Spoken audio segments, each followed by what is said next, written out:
kita atau orang itu punya ekspektasi yang cukup tinggi, tetapi realitanya itu bertolak belakang sama ekspektasinya. Punya ekspektasi terhadap pemimpin, terhadap komunitas. Sayangnya komunitas dan pemimpin dan orang per orang itu gagal memenuhi ekspektasinya. Tentunya sebagai orang yang katanya Kristen, kita kan belajar juga untuk hidup menjadi berkat, bisa bermanfaat bagi orang lain. Di dalam Komsel harus ada keterbukaan. Pemimpinnya terbuka nggak? Jangan sampai nanti, lu cerita ya dosa lu apa, cerita ya kelemahan lu apa. Kalau saya mah, ya orang jadi malas nggak sih terbuka, lu aja nggak terbuka gitu. Selamat datang di podcast Katanya Kristen. Kristen katanya, tapi kepahitan sama gereja. Pendeta pusing sama jemaat yang hatinya penuh kecewa. Pindah gereja demi gereja, mencari yang sempurna, sampai hampir pindah keyakinan. Lupa kasih Yesus tetap ada. Katanya Kristen, tapi kok kepahitan terhadap gereja? Hari ini gue akan ngobrol dengan salah satu temen gue, salah satu sahabat gue, dan juga mentor gue, yang dimana dia tahu segala sesuatu tentang dunia gereja. Bahkan dia juga melayani di dalam pelayanan anak muda yang gak sedikit, yang dimana mereka-mereka ini kepahitan juga terhadap gereja. Hari ini kita sambut Karin Chandra Dinata. Gila openingnya keren. Apa kabar? Gue tegang. Gak apa-apa. Nggak kelihatan kok. Gue tegang. Profesional sekali. Bekat dari bos saya ngajarin saya. Wih. Nanti bosnya juga hadir dong. Iya. Tapi puji Tuhan, akhirnya kita boleh ngobrol di podcast. Iya. Seneng banget yang Nyong. katanya Kristen ini, yang beda dari yang lain. Betul. Ya. Tujuannya adalah menegur dan menyindir. Wih, masih tuh ya tagline-nya. Masih dong. Setiap tahun pasti ada itu. Ada ya. Gimana kabarnya kali ini? Puji Tuhan. Basa-basi Nyong. dikit dulu lah Iya. ya. Padahal masih sering kontak tapi nanya kabar ya. Itu Iya. kan basa-basi podcast ya. Puji Baik, Tuhan. baik. Ya, semuanya baik lah. Iya. Thank you udah mau datang di podcast yang sederhana ini. Dan Kayak rumah makan aja. rumah makan Padang. Nggak, oke kok, bagus kok. Gue secara pribadi sangat terhormat. Lu boleh menyempatkan waktu di tempat ini untuk kita ngobrol bareng. Dan topik yang akan kita bahas ini juga mungkin banyak yang dialami oleh beberapa anak-anak muda di luar sana.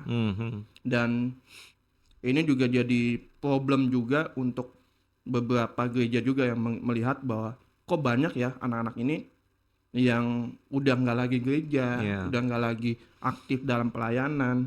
Itu yang jadi permasalahan gereja.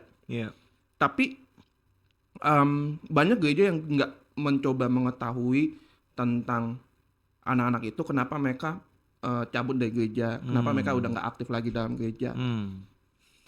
Lu sendiri sebagai youth pastor, sebagai ini juga ya, lu juga melayani di young and couple, dewasa muda.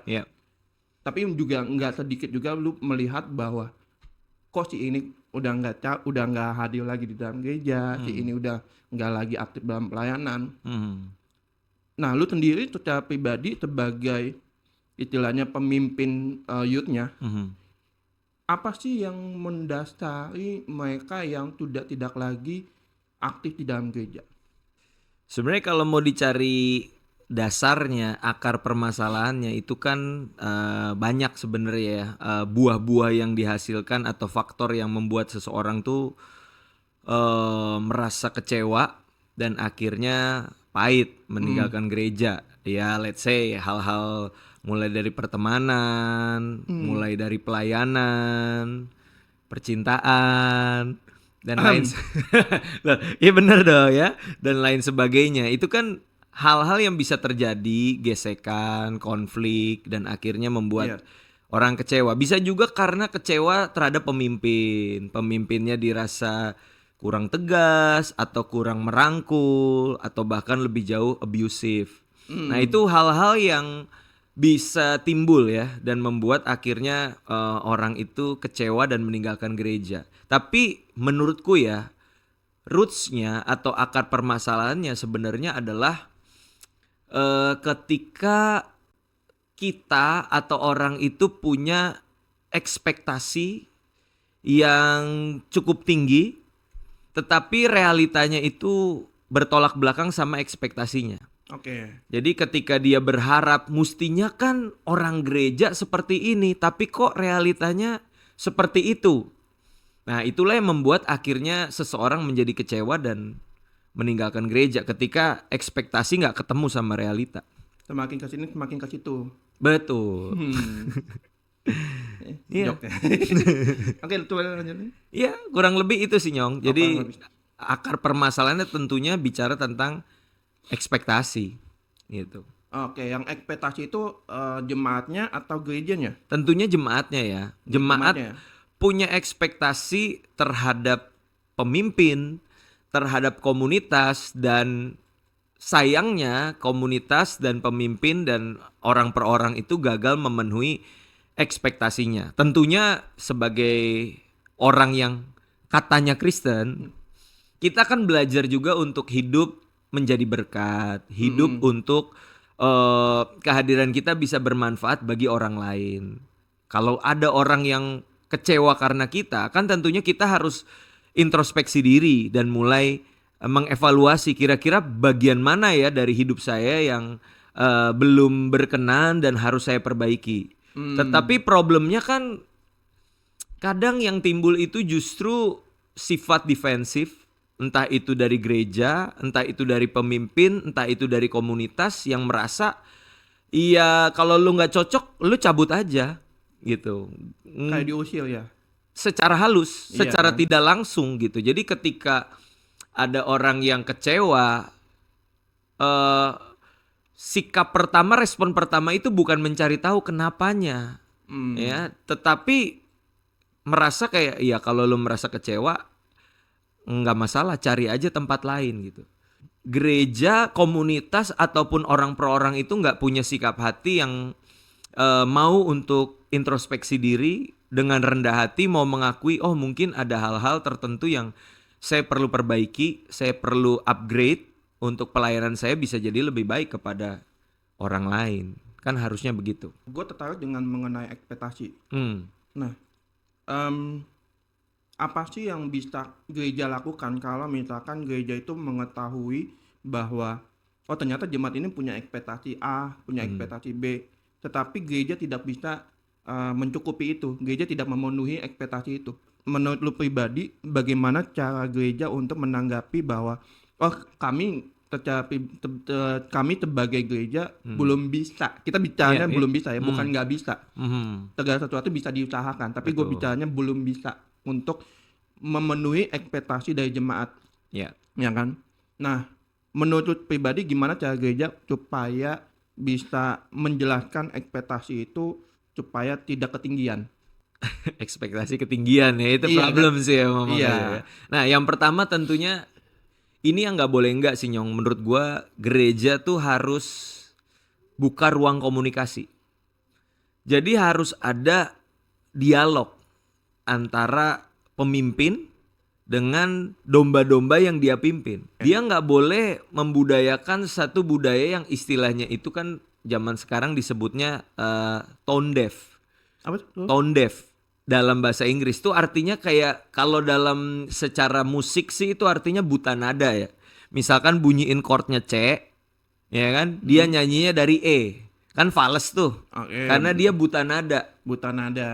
Tapi kalau dalam kehidupan sehari-hari, khususnya ngomongin soal antara pemimpin dan yang dipimpin, tone deaf tuh bicara tentang pemimpin yang nggak mau kasih telinganya buat mendengar.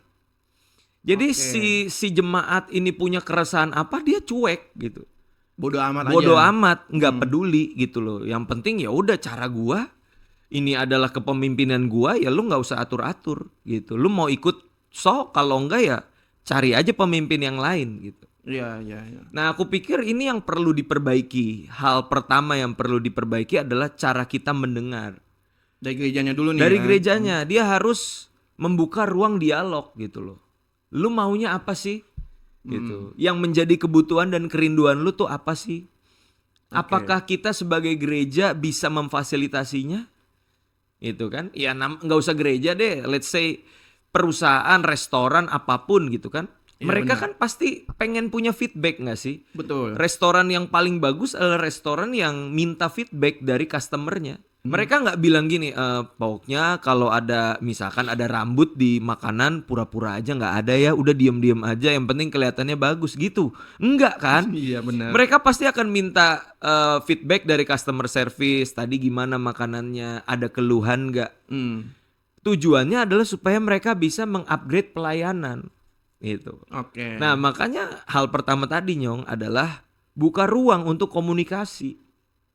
Untuk mendengarkan apa sih yang menjadi keluh kesah, apa yang menjadi aspirasi dan kebutuhan dari jemaatnya. Oke, itu yang pertama. Yang kedua tentunya tunjukkan effort. Tunjukkan usaha untuk memfasilitasi apa yang menjadi kebutuhan mereka. Oke. Jangan sekedar gini, oke, usulan kalian saya tampung. Habis itu ditampung doang. Iya, nggak dieksekusi. Nggak ada follow up-nya, nggak ada eksekusinya. Betul. Nah, makanya yang kedua, tunjukin effortnya. Ya kan, langkah-langkah praktisnya itu apa untuk bisa ketika direnungkan, oke, ini make sense, ini usulan yang masuk akal, oke, kita mau effort untuk fasilitasi. Tunjukin dulu effortnya. Itu loh. Nah, di dalam perjalanannya kalau sudah ada niat, ada effort, dan ternyata hasil akhirnya belum sempurna, ya itu kan sudah di luar kendali gitu kan. Sudah kembali lagi kepada kedaulatan Tuhan gitu kan. Iya. Manusia berencana, Tuhan yang berkehendak. Berdaulat. Nah, disitulah pada akhirnya kita nggak bisa paksa jemaat juga. Ya, we cannot please everyone. Kita nggak bisa senengin semua orang kan. Benar. Jadi kalau ternyata udah kasih telinga untuk mendengar, kita sudah kasih effort yang terbaik, dan ternyata pada akhirnya tidak bisa terfasilitasi juga, ya apa boleh buat, kita kan bukan Tuhan. Iya. Itu. Nah, disitulah kalau menurut gue ya Kev, orang udah didengerin nih, orang udah difasilitasi, udah dikasih effort untuk bisa dijawab kebutuhannya. Kalau ternyata masih belum bisa, aku rasa ya, sebagai seorang jemaat yang merasa sudah didengar dan dicoba untuk difasilitasi, mereka akan punya sedikit toleransi. Mereka akan punya semacam kayak pengertian yang lebih, oh pemimpin saya udah mendengarkan, udah effort sebisa dia, tapi ternyata belum cukup, ya kita akan mengerti dan coba untuk bersabar lah. Let's say kan seperti itu. Nah, tapi yang sering kali terjadi, ya boro-boro didengar, diusahain juga enggak, langsung dituduh, lu aja yang nggak mau tunduk sama gereja. Itulah yang membuat akhirnya gereja bisa kecewa, orang bisa kecewa dan pahit terhadap gereja gitu. Tapi kalau menurut gua, telinga sudah diberi untuk mendengar, effortnya sudah diberi juga. Ya jemaat pun harus menyadari ya bahwa bukan cuma rocker tapi pemimpin juga manusia kan. Iya. Jadi Tahu lagi lagunya. Iya kan? Ada yang tahu nggak? itu ya lagunya. Pendeta juga manusia.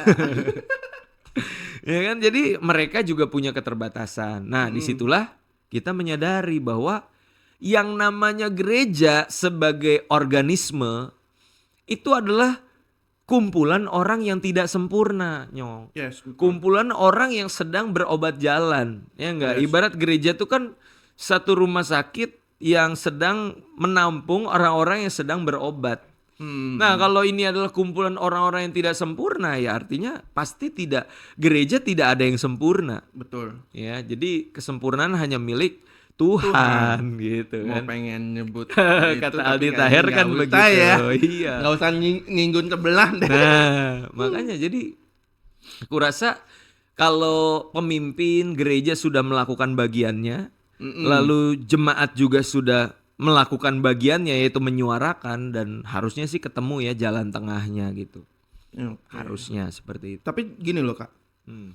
jemaat itu ada beberapa kalangan lah ya. Ya. Jadi ada kalangan menengah ke bawah dan ada juga menengah ke atas. Hmm.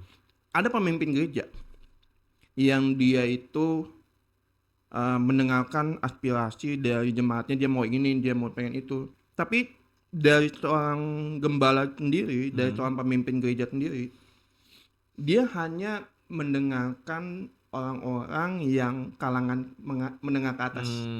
Yang artinya dia pilih kasih. Ya. Yang mana orang kaya, yang mana orang miskin. Ya. Katakanlah begitu ya. Hmm. Orang kaya lebih diuntungkan ketimbang orang yang miskin. Jadi yang jadi korbannya adalah orang miskin lah. Jangankan mendingan gue jangan sebut kaya dan miskin ya, tapi gue bilang menengah ke atas dan menengah ke bawah deh. Rata-rata orang-orang yang menengah ke bawah itu yang kebanyakan mereka yang kepahitan terhadap gereja. Ya. Yang menurut yang gue lihat sendiri ya, yang gue lihat sendiri. Ya. Akhirnya mereka berceritalah terhadap keluh kesah mereka terhadap gembala. Tapi gembala malah seperti yang lu bilang, lu kalau nyaman, kalau lu nggak nyaman, lu udah lu pergi, ya kan? Betul. Tapi kalau orang-orang yang menengah ke atas, mereka tuh mengutarakan isi hatinya mengenai gereja, harus begini, harus begitu. Kok gembalanya jadi baik? Oh gitu ya, oke, kita akan lakukan, kita akan coba perbaiki. Minggu depan udah beda. Maksudnya udah dibenerin, udah jadi cepet gitu loh. Menurut gua kayak ada loh yang gembala yang seperti itu, ya kan? Itu yang membuat gua jadi berpikir, yang lu bilang kan, pendeta juga manusia, ya kan? Tapi dengan adanya seperti itu kayaknya nggak adil. Oh ya. Jadi nggak adil, jadi berat sebelah. Menurut lu sebagai seorang pendeta juga, seorang pastor, melihat ada gembala yang seperti itu, apa tanggapan lu mengenai dia yang pilih kasih terhadap orang yang berbeda kalangan itu? Kata gue sih bertobat deh. Bertobat kau. Harus segera bertobat. Karena kalau hamba Tuhan itu kan gambaran dari Tuhan itu sendiri. Betul. Ya kan? Pendeta itu adalah wakil Tuhan yang bisa dilihat di bumi. Harusnya seperti itu. Dan kalau ternyata Tuhan yang kita sembah, Tuhan Yesus itu adalah Tuhan yang justru dia hadir bagi orang-orang yang terpinggirkan. Yesus itu merangkul orang-orang yang dipandang hina oleh masyarakat. Bener banget. Yang terbuang, yang berdosa juga. Yang berdosa. Even kalau biasa kan coba di gereja juga. Ibadah orang tua, dewasa, sama anak kecil. Kira-kira mana yang diprioritasin? Pasti yang dewasa. Yang dewasa. Iya. Tapi justru Yesus bilang apa? Jangan halang-halangi anak-anak itu buat datang kepadaku. Karena mereka empunya kerajaan surga. Justru Yesus prioritasin anak-anak kan. Orang miskin, orang berdosa, orang yang dipandang hina oleh masyarakat, itu justru yang dikasih oleh Yesus. Dan Yesus kasih ruang buat mereka boleh dipandang, mereka boleh diangkat derajatnya. Nah, ya pertanyaannya kalau lu hamba Yesus, masa lu ngelakuin yang berbeda dari Yesus gitu kan. Benar lagi. Nah, itulah yang membuat, ya sekali lagi ya, saya pun tidak luput kadang manusia berdosa itu kan ya, yang namanya kemunafikan, kadang nyari keuntungan pribadi ya kan, karena kan ya secara realita kan orang menengah ke atas gue baikin, gue bisa dapet timbal baliknya. Lah orang menengah ke bawah gue baikin, gue nggak dapet apa-apa gitu kan, kasarnya seperti itu. Itu kan logika dasar manusia yang berdosa, tapi kan kita bukan dipanggil untuk itu, bukan jadi seperti dunia kan, tapi jadi seperti Kristus. Jadi mumpung masih ada kesempatan ya, kita boleh ubah karakter kita boleh ubah cara kita melayani gitu kan. Makanya pendekatanku kan bicara tentang persahabatan tuh Nyong. Ya kan, sahabat itu kan menjunjung tinggi kesetaraan. Betul. Jadi jangan lagi kita bersikap tidak adil, memperlakukan yang ada di hierarki atas, orang-orang menengah ke atas tuh dengan perlakuan spesial, terus yang di bawah itu kita injek-injek jadi keset gitu. Enggak. Iya benar. Tapi sahabat tuh setara gitu loh. Kita memperlakukannya sama rata, sama rasa. Karena itulah yang Yesus ajarkan. Itu. Jadi ya pesanku sih nurut ya sama Roh Kudus untuk kita terus mengoreksi hati dan bertobat gitu. Ya menarik Cing. Gua jadi keinget dengan satu kisah di Alkitab. Ada pemuda yang dia itu datang ke Yesus. Aku mau mengikuti engkau. Ya. Aku mau menjadi muridmu. Kata Yesus apa? Kata Yesus gini, jualah segala hartamu dan ikutlah aku dan tinggalkanlah keluargamu. Itu yang membuat gue jadi mikir, ternyata Tuhan juga nggak memandang lu orang kaya atau tidak. Dan itu yang membuat gue jadi menyadari bahwa ketika dari cerita itu ya, si pemuda itu dia malah balik pergi dan dengan keadaan sedih. Iya. Karena hartanya banyak. Betul. Karena hartanya berlimpah. Dan dia tuh kayak, aduh gue udah susah-susah payah untuk ngumpulin, tapi kalau dia nyuruh gue menjual ini, kalau dia membuat gue untuk jadi miskin gitu kan, menengah ke bawah gitu kan. Tapi ada cerita juga yang dimana ada seorang janda yang dia itu menyerahkan uangnya kepada Bait umat Allah. Tuhan sepenuhnya. Ya. Tapi ada satu lagi yang orang kaya yang memberikan setengahnya hartanya. Nah Tuhan itu melihat bahwa si janda ini adalah pribadi yang hartanya dia berikan semuanya deh. Berbeda dengan si orang kaya yang dia setengah dulu deh, seperempat dulu deh, nggak mau semuanya. Itu yang menjadi match dan membuat gue jadi kayak sebuah tamparan juga sih buat semua hamba Tuhan yang dimana mereka memihak orang-orang yang lebih memilih ke yang punya duit lah. Ya kan? Karena kuncinya tadi Nyong seperti perumpamaan yang lu kasih tadi soal anak muda yang kaya, terus janda yang miskin yang kasih 2 peser itu, kuncinya kan ini. Di mana hartamu berada, di situ hatimu berada. Kalau hamba Tuhan hartanya itu uang, maka itu yang ada di hatinya, dan gak heran kecenderungannya adalah pasti serve yang berada, yang punya uang banyak itu lebih perfect, lebih all out. Tapi buat mereka yang kurang ya pelayanannya juga setengah hati gitu. Tetapi sebaliknya kalau hartanya itu di hatinya adalah Yesus, maka orientasinya bukan lagi soal untung rugi kan. Tapi apakah lewat hidupku Yesus itu dipermuliakan? Apakah lewat pelayananku orang bisa melihat Yesus nyata di dalam aku? That's the point. Ada gembala yang dimana dia itu punya jemaat yang dia orang kaya, punya duit. Istilahnya dia sebagai donatur gereja. Tiba-tiba si orang kaya ini atau orang yang menengah ke atas ini dipanggil Tuhan. Dipanggil Tuhan, dan keluarga ini akhirnya menjadi keluarga yang sudah berbeda lagi dengan yang sebelumnya.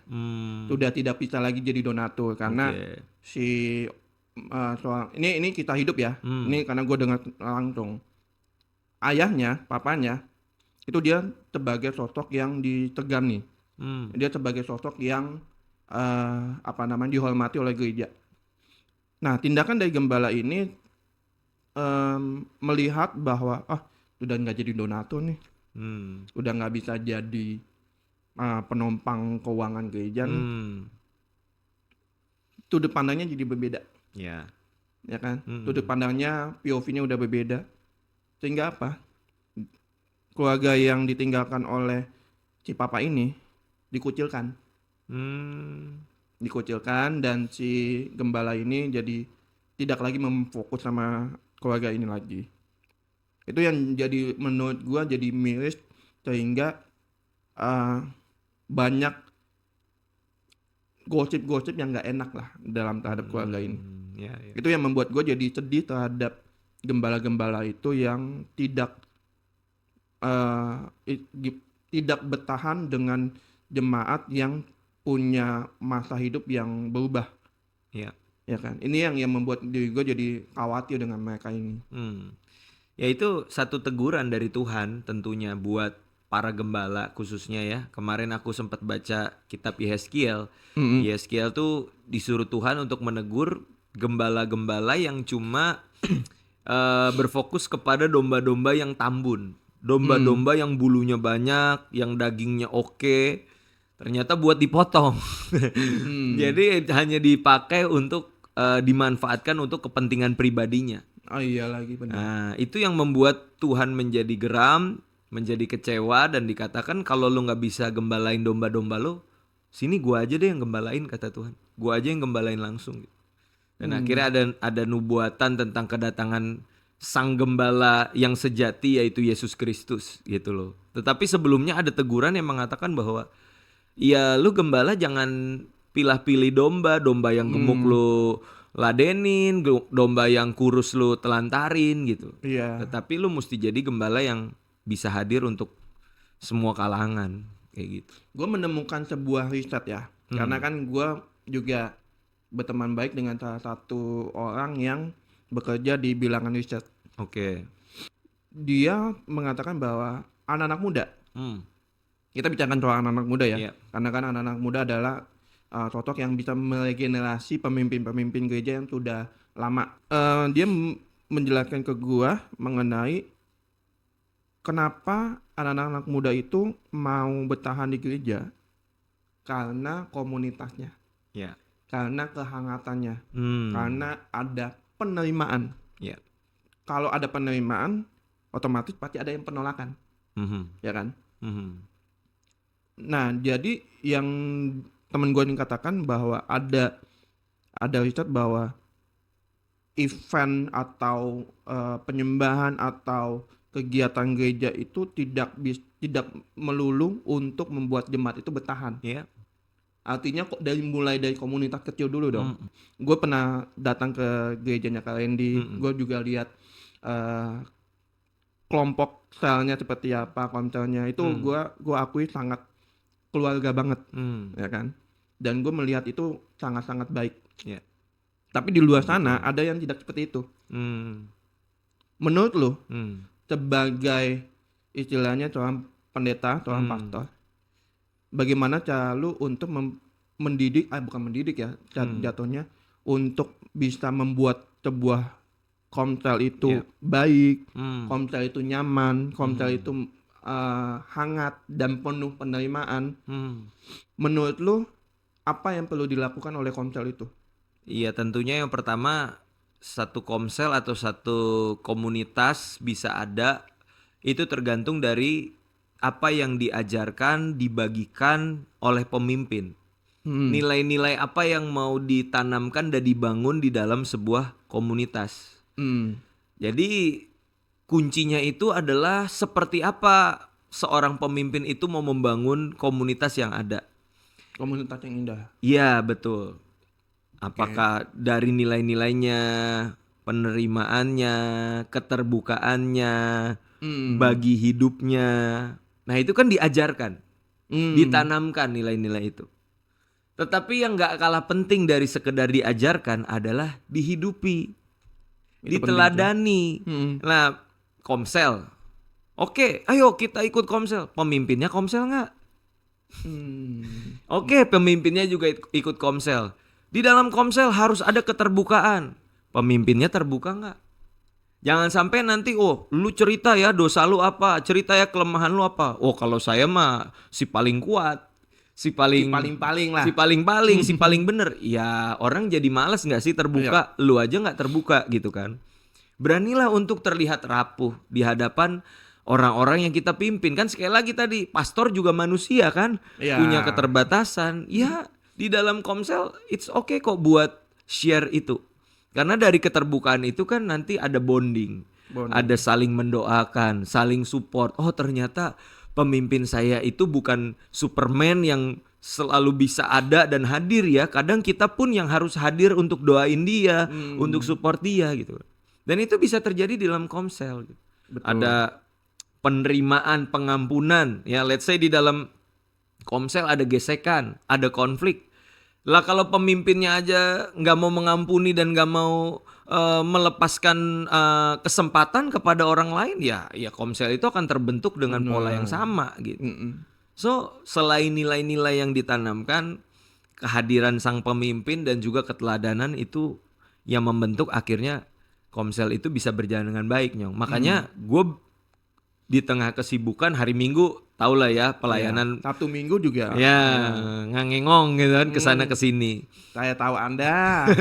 Nah, tapi di tengah-tengah kesibukan itu, di sela-sela itu, let's say di master plan ada yang ngadain EHF, Ebenezer ini adalah Family, gerejanya Kawendi ya.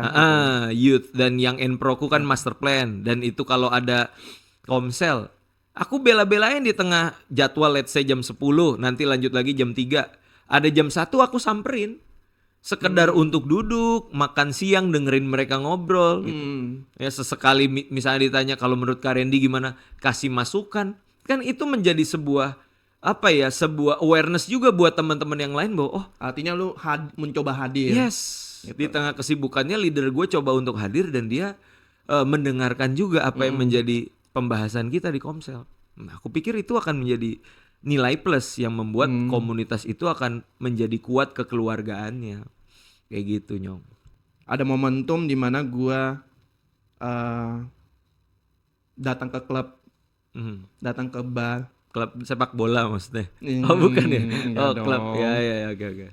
Dan di situ gue bercerita sama beberapa teman-teman baru gue di situ. Rata-rata dari mereka itu Kristen juga. Dan lucunya mereka juga punya kepahitan terhadap gereja. Yeah. Mereka punya analogi gini. Mereka dikasih tahu analoginya gini. Kita ibarat kata kita lagi memegang sebuah gelas yang penuh isi air. Kita fokuslah sama itu supaya tidak tumpah. Yeah. Lu tahu kan cerita itu kan? Kita jalan sekeliling. Kita fokuslah pada itu, jangan sampai tumpah. Di kiri dan kanan kita itu ada orang yang lagi toksik lah. Ada orang yang gosip, ada orang yang menyakiti, ada orang yang memanfaatkan orang lain. Nah, kita memfokus pada gelas itu. Itu yang membuat orang teman baru gue ini berpikir, kalau kita berfokus pada gelas itu, artinya kita berfokus pada Tuhan aja di dalam gereja. Yeah. Dia sempat nanya sama gue, dia kasih minta pendapat gue. Kalau kita berfokus pada gelas itu, artinya kita berfokus pada Tuhan lah. Tapi kenapa Tuhan mengizinkan orang-orang yang di sekitarnya yang menyakiti, yang kepahitan, yang berusaha untuk memanfaatkan orang lain, itu ada. Yeah. Kenapa Tuhan mengizinkan itu terjadi? Itu yang membuat gue jadi berpikir.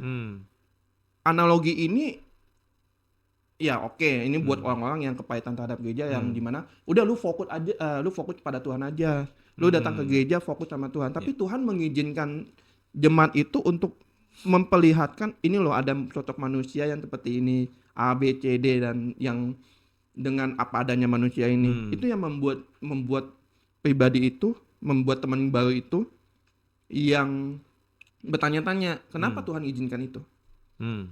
Ini yang jadi pertanyaan gue secara pribadi yang sampai sekarang belum terjawab ya. Oke. Sekarang gue lempar pertanyaan ini ke lu. Menurut lu dengan analogi seperti itu, yang dimana kita itu fokuslah pada Tuhan, fokuslah pada ibadahnya, firman-Nya Tuhan, nggak usah mikirin dengan orang-orang di dalam gereja yang toksik. Artinya kita nggak belajar mengasihi orang lain dong. Artinya kita nggak mencoba untuk nanya, lu kenapa sih sama gue? Lu ada sesuatu yang nggak suka sama gue? Ngomong supaya kita sama-sama memperbaiki. Itu yang jadi problem banyak gereja sih. Iya. Menurut lu secara pribadi gimana dengan analogi seperti itu? Oke. Di satu sisi analogi itu memang nggak pernah bisa sempurna ya untuk menggambarkan sesuatu, namanya juga analogi kan. Benar. Pasti ada sisi-sisi di mana penjelasan itu atau analogi itu tidak bisa menjelaskan secara sempurna. Betul. Tetapi mungkin poin yang bisa gue tarik ya Nyong dari analogi gelas tadi, kata fokus itu sendiri, fokus itu dibutuhkan ketika apa sih? Ketika ada distraksi, Oke. ketika ada gangguan. Misalkan lagi mau fokus, mau belajar nih, berisik, ada suara musik dari tetangga, terus anak-anak di bawah main bola. Ada tukang bangunan lagi ngecor. Nah, ada tukang bakso lagi tong lewat. Iya, ada bakso, Iya, itu. tahu-taunya Intel. Oh iya, bisa. Iya, bisa itu. Aduh. Nah, tapi kita ketika ada distraksi maka kita fokus. Tapi pertanyaannya, kalau nggak ada distraksi buat apa fokus? Benar. Coba renungkan itu. Kalau kita bilang kita mau fokus sama Tuhan, artinya apa? Tuhan harus hadirkan distraksi. Iya gak sih? Karena tanpa distraksi ya lu nggak ngerti apa artinya fokus. Lu jalanin aja begitu karena nggak ada gangguannya, men.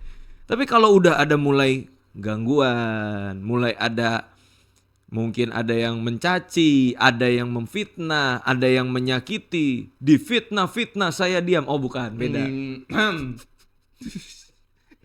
Mulai membuka luka lama nih. Oke. Ya, kalau udah ada yang melakukan hal tersebut, tapi kita bisa tetap jalan sama Tuhan, itu kan namanya fokus. Kalau nggak ada itu, fokus kita nggak terbukti kan. Nah makanya aku pikir dalam segala hal sih Nyong, bukan cuma dalam bergereja ya, tapi dalam kehidupan, dalam pekerjaan, dalam relationship, dalam keluarga, lu mesti fokus sama apa yang menjadi tujuan. Tujuan lu misalkan apa? Di tengah keluarga, gue pengen keluarga yang harmonis, keluarga yang berbahagia, diberkati Tuhan. Pasti ada distraksinya, pasti ada aja entah anggota keluarga yang bertingkah, yang nyakitin hati dan lain sebagainya. Tapi untuk mencapai tujuan itu, let's say suami istri, pernikahan, istrinya bermasalah, suaminya juga ada masalah, mereka harus fokus kepada tujuan. Aku mau jadikan Tuhan sebagai pusat misalkan dalam hubunganku. Aku mau pernikahanku berbahagia diberkati Tuhan. Jadi bukan lagi tentang aku, bukan lagi tentang kamu, tapi tentang Tuhan. Itulah gain fokus. All about God. All about God. Tentang bagaimana ya Yesus jadi pusat. Nah sekali lagi gue tahu nggak mudah. Itu kan teorinya Kak, gampang ya kan. Lakukanlah apa yang perlu untuk kita bisa pulih. Kalau udah kecewa, udah terluka, itu hal yang wajar kok. Namanya manusia nggak mungkin lah kebal terhadap itu semua. Tapi kalau udah ada di posisi itu kecewa dan terluka, maka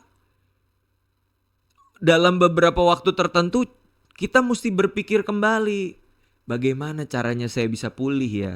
Saya tahu gereja ini melukai saya, tapi kan nggak berhubungan langsung sama Tuhan gitu loh. Ya kan kadang yang jadi persoalan apa? Kita kecewanya sama gereja, yang ditinggalin Tuhan gitu loh. Kan nggak fair juga gitu loh. Waktu kita udah mulai berpikir, oh iya ya, kan hubunganku itu fokusnya sama Tuhan. Berarti saya harus lakukan berbagai macam cara supaya saya bisa pulih. Nah cara pulihnya kan beda-beda. Nah mungkin buat lu Nyong, salah satu cara pulih lu, metodenya terapi lu adalah dengan bikin podcast misal. Haleluya, puji Tuhan. Ya kan? Dan buat gue itu satu langkah yang lu bisa ambil. Makanya gue bersedia untuk hadir sebagai narasumbernya. So sweet. Dengan berbagai macam ya hal yang bisa gue pertimbangkan, tapi gue memilih untuk datang. Kenapa? Haleluya. Karena buat gue ini adalah mungkin bisa jadi cara lu, terapi lu untuk pulih. Dan ini sebagai wujud gue sayang sama lu. Oh. Gue peduli sama lu, makanya gue hadir gitu kan. Coba kalau gue cewek pasti gue Tolong Kadita Kadita, bercanda ya. Jadi kurang lebih gitu sih Nyong. Buat gue tiap orang berhak untuk terluka, tapi mereka juga punya hak juga untuk pulih. Yes. Jadi jangan berlama-lama, jangan berlama-lama tinggal dalam kebencian dan kepahitan, tapi mulailah berdoa kepada Tuhan. Tuhan, langkah-langkah apa yang harus saya ambil untuk saya pulih, untuk saya bangun hidup saya kembali. Ya kan, sama seperti gereja, setiap gereja ada oknumnya, tapi kan bukan berarti kita pukul rata semua gereja pasti toksik, semua gereja pasti mengecewakan dan bikin Ada pahit. yang baik lah, gereja yang sehat. Pasti ada gereja yang sehat. Nah, disitulah kita mulai belajar kasih kesempatan kedua ya untuk ya mulai cari-cari. Ya gua nggak bilang harus balik ke gereja yang lama. Oke lah kalau misalkan banyak kenangan yang lama dan sudah berlalu, ya udah buka lembaran baru, cari komunitas yang baru, bertumbuhlah di sana. Tapi pastikan hati kita mau pulih. Karena kalau nggak pulih nih, datang ke satu komunitas baru akan ada penyakit baru. Nah, jadi disitulah kita juga harus belajar untuk punya cara terapi kita masing-masing ya untuk pulih gitu. Ngomong-ngomong gereja yang sehat ya, gue teringat sebuah hashtag. Ada sebuah gereja yang punya hashtag ini, gereja tahu-taunya hanya sumur jagung bubar. Iya. Nggak mau menyebut nama gerejanya, tapi ya kalau ada yang tahu tulis di dalam komentar ya. Hashtagnya YTTA lah, yang tahu-tahu aja. Oke, ini pertanyaan terakhir gua. Sebelum lu memberikan tanggapan terhadap teman-teman yang kepahitan terhadap gereja, bagaimana tanggapan lu mengenai orang yang sudah bergereja dia kepahitan terhadap gereja, bukannya mencoba untuk lihat gereja yang lain, tapi dia malah meninggalkan Tuhan, pindah ke lain iman. Ada juga yang dimana mereka tidak punya agama. Ateis. Menurut lu gimana? Menurut gua pertama tentunya sangat disayangkan ya, karena balik lagi hubungan dengan Yesus itu at the end of the day buat kepentingan dan keuntungan kita juga. Misalkan gua kecewa sama gereja terus akhirnya malah ninggalin Tuhan, rugi Kita sih dalam gua. artian jemaat ya? Jemaatnya. Oke. Rugi. Maksudnya Yesus tuh udah kasih keselamatan, kasih cintanya, kasih pengampunan, pengorbanannya. Terus karena oknum kita jadi ninggalin Yesus sang sumber berkat itu. Sebenarnya yang rugi diri kita. Tetapi balik lagi, ya namanya orang di tengah kecewa mau kasih alasan untung rugi, mereka nggak akan terima karena problemnya di hati kan, di perasaan bukan di logikanya. Jadi kalau menurut gua pendekatan pastoralnya ya tentunya satu, kita harus menghargai keputusannya. Dalam arti jangan kita hakimi, jangan kita pegang batu terus wah lu murtad lu, ayo kita rajam lu sampai mati gitu kan, atau kita salibkan dia gitu. Nggak gitu sih, tapi lebih kepada mungkin season of life, musim kehidupanmu saat ini engkau lagi dikuasai oleh kekecewaan. Aku nggak akan judging, aku menghargai keputusanmu, mungkin imanmu sekarang lagi goyah dan lain sebagainya. Tapi aku tetap rangkul sebagai sahabat, aku tetap mendengarkan kamu, dan kapanpun kamu butuh, kamu ingin kembali kepada Tuhan, feel free untuk kontak aku. Nggak harus balik kepada Tuhan deh, lu butuh teman, pendengar, gue ready, gue siap untuk mendengarkan. Minimal itu dulu. Karena balik lagi nanti timingnya Tuhan kan, kairosnya Tuhan. Kalau orang mau balik sama dia, orang mau ditarik kembali oleh kuasa Roh Kudus, itu waktunya Tuhan, bagiannya Tuhan. Benar. Bagian kita ya hadir aja sebagai sahabat, Merangkul juga. merangkul, jangan membuang tapi menantikan. Seperti bapak gitu, bapak yang anaknya hilang kan dia menanti di rumah, dia nggak bilangin anak durhake lo gua buang aja lo sekalian, enggak. Perumpamannya. Yes, dia menantikan. Dan harusnya gereja ada di posisi menantikan. Kalau dia udah do the best, tapi akhirnya orang itu kecewa dan pergi, ya itu keputusannya dia, haknya dia. Bagian kita adalah menantikan dengan sabar gitu, sampai nanti dia kembali, kita rangkul kembali, dan who knows, nggak ada yang tahu loh Nyong. Udah ninggalin Tuhan, KTP-nya udah berubah, tapi suatu hari kalau dia masih hidup, Tuhan Yesus masih belum datang kembali, Tuhan Yesus bermurah Masih hati, memberikan kesempatan buat balik. Masa kita bilang, oh udah murtad sekali, nggak ada kesempatan. Emang lu buat dia. Tuhan, Iya benar. ya kan? Ya kita terima dengan sukacita.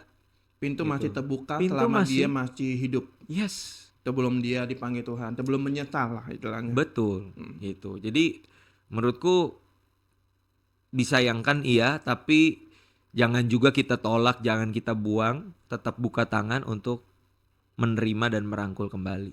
Nggak salah juga ya kalau misalkan kita mencoba gereja-gereja yang lain Oh, yang menurut kita budayanya, Feel free. culture-nya gitu.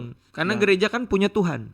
Bener. Jadi gembala pun gembala agung kita Tuhan Yesus. Jadi lu Benar. mau bertumbuh dimanapun, selama gembalanya Yesus ya, Tuhan yang ditinggikan, Tuhannya masih Yesus, berarti gerejanya gereja punya Yesus.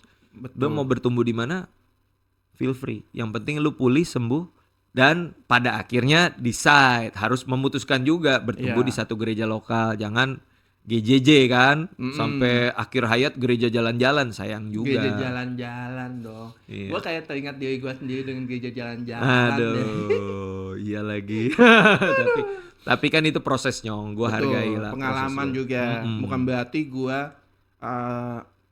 mencoba untuk pindah keyakinan. Oh jangan, Ya, dalam tapi nama Yesus jangan. setidaknya gue jadi belajar. Iya. Oh ternyata gereja A seperti ini, gereja B seperti ini. Jadi istilahnya punya pengalaman dan POV melihat langsung Ya. gereja yang seperti ini, gereja kecil, gereja besar, jemaatnya sedikit, jemaat yang besar. Gue udah ngalamin semuanya itu. Jadi gue merasa bahwa oh perbedaannya seperti itu. Dan terjadilah podcast ini yang dimana gue mau pengen ngobrolin ini. Ini sebuah keresahan hati gue Ya. mengenai gereja-gereja. Tetapi Tidak, bukan- sekaligus juga bisa jadi terapi buat lo. Betul. Untuk lo Ini semakin jadi hari terapi semakin. untuk gue ngobrol melihat pandangan orang lain. Iya. Dan ini juga jadi moga-moga sih menjadi suatu tamparan, teguran, cindiran buat beberapa gereja yang Tabokan. tabokan, injek-injekan. Mana lagi nih yang mau dibahas? Tapi ini sebuah teguran lah buat beberapa gereja untuk bisa melihat jemaatnya, Ya.